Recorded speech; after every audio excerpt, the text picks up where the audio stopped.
It's the banks run the world. The rich run the world. They don't care if you're communist or capitalist. And so the banks love it. They love people who borrow lots of money. So how do I get rich? I borrow money and I buy assets with it. The poor person borrows money and buys liabilities like purses, cars, houses, and they get poorer and poorer and poorer. Rule number one in Rich Dad Poor Dad is the rich don't work for money. Most people miss that one. Well, that goes back to 1971 when Nixon took us out the gold standard and money became fake money. So anyway, my Rich Dad was preparing me to think about how can I make money without money. And the way I do it, I create an asset, like a book. I'm not saying write books because that's a tough industry. But I write a book today. I sell 50 licenses to 50 different languages. And I collect royalties for years, a long tail. So my money just keeps coming in. With that, I borrow. So let's say I make $10 in a book. I'll borrow $50 to invest in real estate. I step up my basis for depreciation. That's financial education. Yeah. That garbage they teach you about invest for the long term in the stock market. Why would I do that when I can make up my own assets? That's what entrepreneurs do. Every entrepreneur should be making up their own assets and staying out of the stock market. That's my point of view. But can everybody do it? No, of course not. Sure. I've screwed up enough times to prove I can do it. And my accountant will back me up. Yeah, the guy is an idiot, but he does create assets. Do you know why they tell you to save money? I don't know. Because the system of banking has nothing to do with communism or capitalism. So when you save, let's say you save $1 US or €1 or €1, the banking system can lend out 10. So the entire system is called the fractional reserve system. The fractional reserve system is also printing money. And then they tell you to save money. So they want you to save money so they can lend out your money 10 times. So your dollar became worthless 10 times over. And then they used to pay you 10% interest on your money. Now it's at best 1%. And they're still lending it out 10 times. So that's why you don't save money, is because your money is becoming worth less and less and less and less and less. The banks are getting richer and richer and richer. Then they tax you on that interest they pay you. That 1% interest, if they pay you that much. Japan is 0. And the Japanese are so stupid, they still save money. We also have 0. And they still save money. How stupid is that? That's what I would question. So how come that happens? Now, if I borrow money, guess what? Do I pay taxes on debt? I guess no. Why is that? This is what I'm saying, okay? Question everything. Okay. So when they lend out money, that's how money is created. Money is debt. They lend out them. Why is debt tax-free? I don't know. Because that's how money is created. And so the banks love it. They love people who borrow lots of money. But I use debt. I borrowed $300 million after the crash, dollars. In 2000, by 2010, I had borrowed $300 million to buy real estate. That made me rich. And the interest rates kept coming down, so that my cost of money kept coming down. And so everybody else is saying, oh, you should get out of debt. You know why? Because they don't question the hypnosis they're under. You've been hypnotized to work hard for money, to save it. The fractional reserve system prints it. And then they pay taxes of taxes. So I have all this debt and I get rich. Passive income is generally what happens when you invest in the stock market. I mean, portfolio income. So they say, well, I bought Tesla at 100, it went up to 200, I sold it, so I made $100. That's portfolio income. That's taxed at the next higher level. So when I have passive income, it's tax-free. Getting passive income, you have to know what you're doing. So that's why I have the best, first of all, bookkeeper, accountants, attorneys, bankers. I operate as a team. Just like when we flew into combat, we're a team. And most people are trying to do it self-employed way. I'm a good computer programmer. Good. You pay the highest taxes, you work the hardest, but you don't get ahead that way. But that's what most people, they want to do it on their own. If you want it done right, do it by yourself. And an employee is always saying the same words. I'm looking for a safe, secure job with benefits and a paycheck and a pension. That's what they're looking for. The tax law is nothing but incentives, not punishments. So if you donate, I just donated money to the food bank because they're out of food. So it's $10,000. I get a tax break. I don't donate money to the food bank, no tax break. So because I have 7,000 rentals in apartment houses, I got a tax break. You know why? Because I'm providing housing. And because I have thousands of employees, the tax break. The government even sent me money to pay my employees. Because I'm one of those kids that don't like school. You know, school is good for people who like school. But here was my poor dad, head of education, PhD, on the governor's board of Hawaii and all this stuff. And his kid, me, and I'm flunking out of school because I can't read, I can't write. I said I couldn't read, I couldn't write. I was bored out of my mind. You know, I was just, hey. So what I did instead was that's when I met my rich dad, who was my best friend's father, and he used these things called a game. See, games are the best teaching tools. See, when I'm playing this game, this is how the rich taught their kids battle strategies called chess. My rich dad taught me to be a rich man playing Monopoly. We played Monopoly hour after hour after hour. You know, the formula for great wealth of Monopoly is 4 greenhouses, 1 red hotel.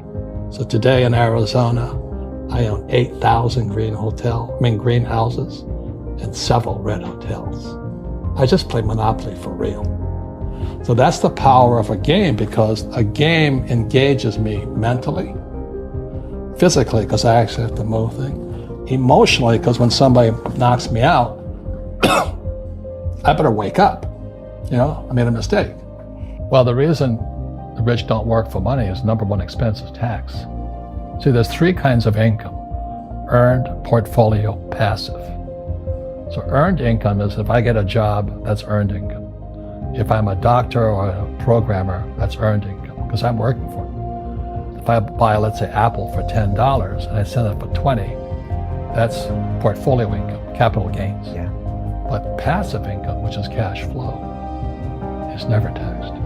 And so these guys are screaming right now in America, tax the rich. I said, good luck. Because most of the guys complaining, they don't know there's 3 kinds of income. And the rich don't have jobs anyway. They have assets. And so the average schmo out there, poor guy, you know, sent the kid to school. They don't learn this. The tax laws are for everybody to use if you have the right financial education. And the reason I'm an advocate of financial education, without that education, you'll have to pay taxes. You see, very few people will buy what I do, make $1 million and pay 0 tax.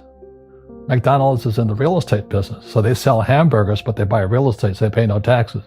When I came back from Vietnam in '73, my poor dad said, get your MBA, and my rich dad laughed. You turn out to be an employee. Who else hires guys with MBAs? You know what I mean? He was just pragmatic about it. He says, if you really want to be rich, take a class on real estate. And I said, why is that? He says, once you understand real estate, it's based on debt. And he says, you will learn how to use debt as money, because that's what happened in '71. The US dollar became debt. Right. So once you learn how to use debt as money, you can never say, I can't afford it. After the crash of 2008, the banks gave me $300 million tax-free to buy real estate that the idiots had lost. And they were idiots because the prices were so high. Why would you buy it at the top of a market? Don't you know that's going to crash? They, oh, no. This is, that was the subprime, was the derivatives market, the MBSs and all that stuff, had driven the price of real estate so high, and the rest of us were just waiting. And then when the whole thing came crashing down, all this real estate was now available. And they needed, the Fed and those guys in the Treasury needed guys like us to go in there. So Wall Street gave us hundreds of millions of dollars to mop up all that real estate these guys had lost. Now, it's fair because everybody could do it. When I asked the average guy, why don't you use debt? They can't even get a loan because their scores are so bad. So that's what's going on in the world today. They think the rich are crooks. The rich just play by different laws. So now we have the stock market, this one area of the economy, all-time highs, floating on fake money. Real estate, I don't know how people can afford to live in New York. I was looking at a condo for $55 million. Real estate in Silicon Valley, you can't afford to live there. And then all these companies started borrowing money, so the economy's good, and unemployment's low and all this. They say there's no inflation, but have you seen the price of food, real estate, and student loans and medical? It's a bubble, So now what's going to happen is the baby boomers, my generation, are going to start to retire. There's no money there. Social Security is broke, pensions are broke, the students are broke. They're screwing everybody with debt. This is called, not economics, this is called bubblenomics. But they'll never teach you this in school. Why do they keep printing money? Because they want to save something. Because it's an addiction. The moment you take that one hit, they say, okay, I'll quit next week. And the economy gets worse, so they can go. Trump gave us a tax cut in America. This thing gets bigger and bigger and bigger. So what happened in 2008, they stopped it by printing money. They call it the Great Recession. But they didn't really fix anything. Derivatives went from 700 trillion to 1.2 trillion today. Twice as much. And that is net. This doesn't tell the whole story. So when the recession hit, the PhD standard came in. That was Bernanke, and then Yellen. The PhDs said, they have PhDs. Well, it's no different than long-term capital, LTCM. They had Nobel Prize winners, people like my poor dad, academics, This is what's going on in the world economy today. So the baby boomers are going to retire now. Student loans are bust. So do you have to be an economist to say what's going to happen? We're fighting a 12-year war now. Entitlements are going through the roof. National debt to GDP is 109 in America, 109%. 90% is too late. We have to keep printing. So this is called bubblenomics, and this is what's going to happen. Scary stuff. It's happened throughout history. I am very shy, very, very shy. I came back from Vietnam, and I couldn't talk to people. And one day I said to when I decided to follow my rich dad's footsteps, I just said to him, I want to be an entrepreneur. He says, you got one problem. I said, what's that? I said, you're shy. I said, what's wrong with being shy? He says, you got to sell. You got to handle rejection. Number one skill. Can you handle rejection? Answer is no, I couldn't handle it. This is in 1973. I was 25 years old. And my rich dad said, how's your love life? He says, because you can't sell. Guys got it? So when I talk about what skill do you need when the shit hits the fan, you better start selling. So I went to work for Xerox in 1974 so I could learn how to sell. It took me 4 years, and I was number one. And today I'm a best-selling author. Most PhDs tell me I can't write. Yes, I said I can't write, but I can sell. If you can't sell, you don't make money, period. End of statement. Just because you have a product doesn't mean jack shit. But the important thing is you start. I don't care what product you start with, but you start. I started off with nylon wallets. Success wiped me out. We couldn't sell, and all of a sudden it took off. Then I couldn't finance because the sales kept going through the roof. Now, trouble is I kept borrowing and I couldn't sustain the sales. Next lesson. But that's how we learn.